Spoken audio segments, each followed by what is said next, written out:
favorites, India Irene.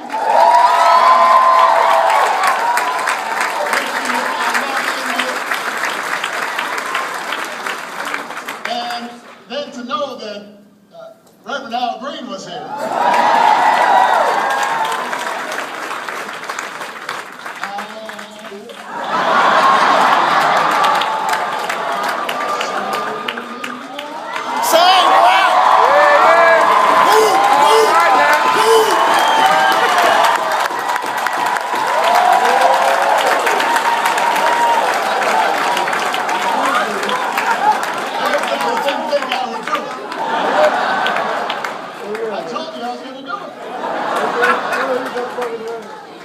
The Sandman did not come out. Don't worry, Rev, I cannot sing like you, but I just want to show my appreciation. I also want to acknowledge a couple of outstanding members of Congress with us here today. Congressman Charlie Rangel.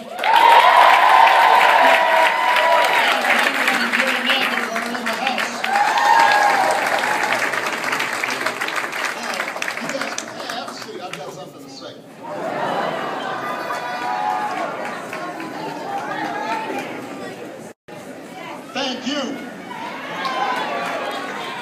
No, thank you, because I am here tonight, not just because I need your help. I'm here because your country needs your help. Now, there was a reason why so many of you got involved in the campaign in 2008. Worked your hearts out.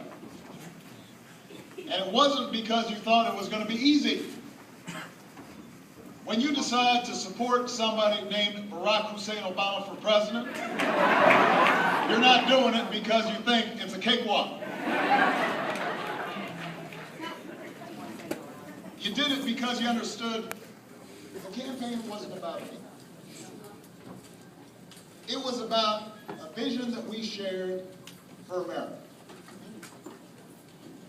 A vision that wasn't narrow and cramped. It wasn't an idea that in America you just look out for yourself and the most powerful among us can just play by their own rules. It was a vision that was big and compassionate and bold, and it said, in America, if you work hard, you've got a chance. You've got a chance to get ahead. Doesn't matter where you were born, it doesn't matter what you look like, it doesn't matter what your name is. If you're willing to work hard, if you've got some talent, some idea, if you're motivated, you can make it. And it was a vision that said, we're greater together than we are on our own.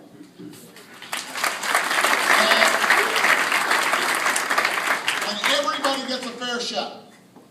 And everybody does their fair share. And everybody's playing by the same set of rules. Then we all do better. We all do better. That's the vision we share. That was the change we believed in. And we knew it wasn't going to come easy. We knew it wouldn't come quickly. We knew there would be resistance. We knew there would be setbacks. But because of what you did in 2008, we've started to see concrete examples of that change. Think about it. Change is the first bill I signed into law that enshrines a very simple proposition. You get an equal day's pay for an equal day's work, because we want our daughters treated just as well as ourselves. That's what change is.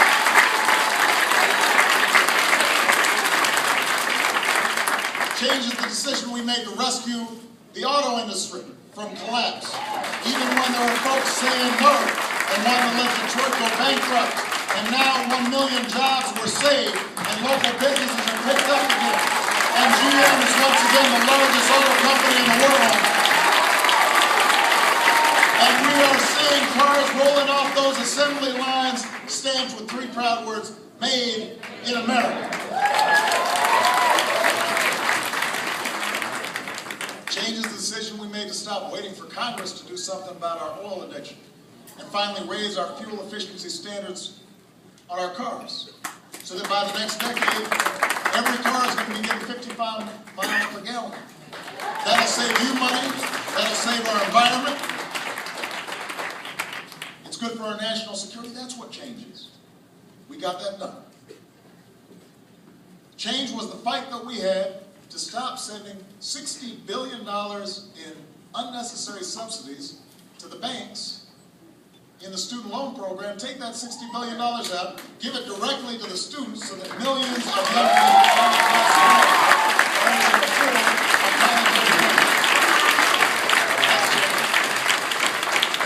changes the health care reform bill that we passed. It says if you get sick in America, you will not go bankrupt. And we've already got 2.5 million young people with health insurance who didn't have it. Getting help on their prescription drugs. Americans won't be denied coverage because of pre-existing conditions or insurance companies dropping them right when they need the cure most. That's what change is. Change is the fact that for the first time in our history, you don't have to hide who you love in order to serve this country that you love.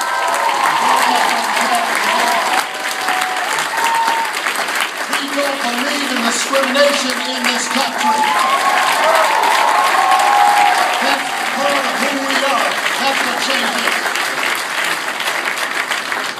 Change is keeping one of the first promises I made in 2008. We ended the war in Iraq and we brought our troops home.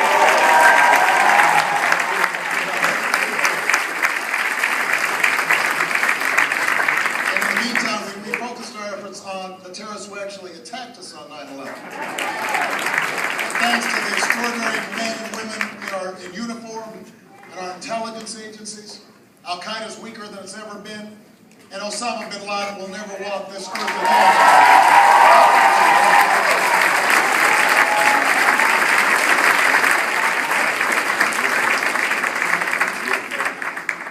Now, you guys have been paying attention. None of this has been easy. Some of it was risky. We were opposed by lobbyists and special interests. Millions of dollars were spent trying to maintain the status quo. And a lot of the things we did weren't always popular at the time. Certainly not with the crowd in Washington. But part of the reason we were able to get it done is because of you. Because I knew that all across America, your voices were still being heard. You guys were still knocking on doors. You were making phone calls. You were rooting for us. Because you understood that as hard as this was, it was consistent with the vision that we campaigned so hard to bring about. You kept up the fight long after the election was over. And that should make you proud. And it should make you hopeful. It shouldn't make you complacent. It should make you satisfied. Because everything we did over the last 3 years is now at stake in this election.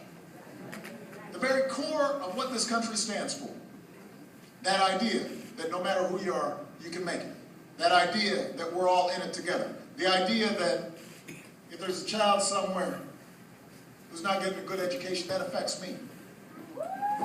The idea that if there's a senior somewhere losing their home, that affects me.